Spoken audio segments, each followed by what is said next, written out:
Shalom à tous, bonjour à tous, chers frères et sœurs.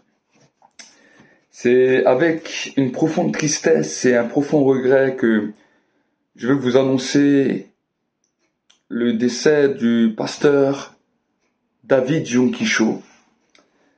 David Junkicho qui est dans le monde chrétien un modèle parce que il était premièrement un bouddhiste qui s'est converti au christianisme et ensuite qui a été vraiment un général dans la foi, dans lequel il a fait vraiment de grandes choses. Dieu l'a utilisé de manière très puissante. Il est né en 1936 et il est mort le 14 septembre 2021 à l'âge de ses 85 ans. C'était un homme que Dieu a utilisé de manière extraordinaire et nous voulons rendre un dernier hommage et nous voulons honorer la vie de tels hommes, surtout quand ils rentrent dans la gloire, parce que nous savons qu'ils ont laissé sur la terre un héritage extraordinaire. David Junkicho a fait ses études de théologie en 1958 au Full Gospel Bible College et il était marié à Kim Sung Hai, c'est le nom de son épouse, et il avait eu 2 enfants. Et le 15 mai 1958, c'est dans sa maison qu'il a commencé l'œuvre. Il y avait 4 personnes au début. Et avec 4 personnes, il a commencé une église de maison. Et ensuite, il a commencé à aller avec son épouse faire du porte-à-porte, sachant que sa belle-mère avait commencé l'œuvre. Et ensuite, ils ont commencé l'œuvre et après, ils ont planté une tente derrière chez lui. Et ils ont commencé à faire du porte-à-porte, à prier pour les malades dans un pays qui était bouddhiste. Et de 50 personnes, ils sont passés à 300 personnes en 1964. Et ensuite, cette œuvre a continué à se développer.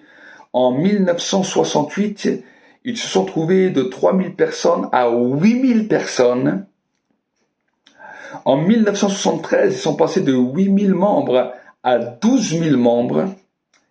Et en 2012, ils ont créé un méga auditorium qui pouvait contenir 200 000 places dans lesquelles ils faisaient plusieurs cultes parce que les membres avaient atteint 800 000. Dieu l'a vraiment beaucoup utilisé à travers des guérisons, à travers des miracles, dans l'art aussi de la prière. C'était un homme vraiment qui connaissait l'art de la prière. Il a été, je crois, un des premiers qui a créé ce qu'on appelait une montagne de prière. Il a écrit des dizaines et des dizaines d'ouvrages, dont certains sur la prière ont été vraiment très puissants. Moi-même, ça a été des livres qui ont impacté ma vie. Et ces messages et ces prédications continuent à impacter des centaines, des milliers de personnes jusqu'à aujourd'hui. Alors aujourd'hui, en apprenant sa mort, c'est un grand général qui rentre à la maison de Dieu. Et nous voulons garder le souvenir de son travail, le souvenir de son engagement, et le prendre comme un modèle. C'est vraiment un modèle dans le corps de Christ. Nous voyons que ces dernières années, beaucoup d'hommes de Dieu ont quitté cette terre, sont rentrés dans la patrie céleste. Je sais que ça laisse aussi une ouverture pour la nouvelle génération, mais nous voulons toujours respecter et honorer la mémoire de tels hommes, parce que la Bible nous dit que leurs œuvres les suivent. Non seulement aujourd'hui sur terre, nous pouvons encore entendre parler de lui, nous pouvons encore être bénis par ses messages, mais la Bible nous dit que quand les croyants qui ont marché avec Dieu, qui ont fait des œuvres sur la terre quittent, la Bible nous dit leurs œuvres les suivent et ils se reposent des œuvres qu'ils ont faites sur terre. Alors nous voulons souhaiter à toute la famille Cho vraiment nos sincères condoléances. Nous voulons vraiment aussi parler à l'église Yodo Full Gospel Church en Corée du Sud, à Séoul. Toutes nos condoléances depuis la France. Et nous sommes avec vous dans ce temps de deuil.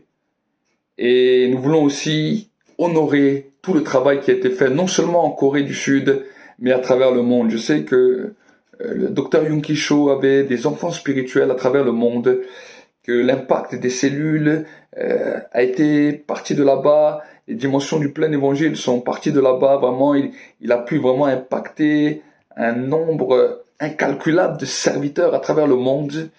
Et nous voulons bénir Dieu pour l'œuvre que Dieu a pu permettre de faire à travers un homme. Et j'aimerais parler aussi à la nouvelle génération qui est là, à vous dire, si de tels hommes ont pu impacter notre temps, il n'y avait pas de Facebook, il n'y avait pas de YouTube, il n'y avait pas tous les éléments que nous avons aujourd'hui. Et nous avons pu voir que des hommes comme ça ont pu impacter des centaines, des milliers, des millions de personnes à travers le monde. À nous de respecter l'œuvre que de tels hommes ont pu faire, regarder comment ils ont travaillé et pouvoir nous en inspirer. Je vous dis à tous, shalom, que la paix du Seigneur soit avec vous. Et pendant ce temps, alors que des héros montent au ciel, nous qui sommes sur terre, redoublons de courage, redoublons d'assurance. Dans ces temps dans lesquels nous vivons, je crois à un mouvement de l'esprit encore plus grand et encore plus fort. Je sais que chaque général qui part laisse un héritage. Soyez bénis. Shalom.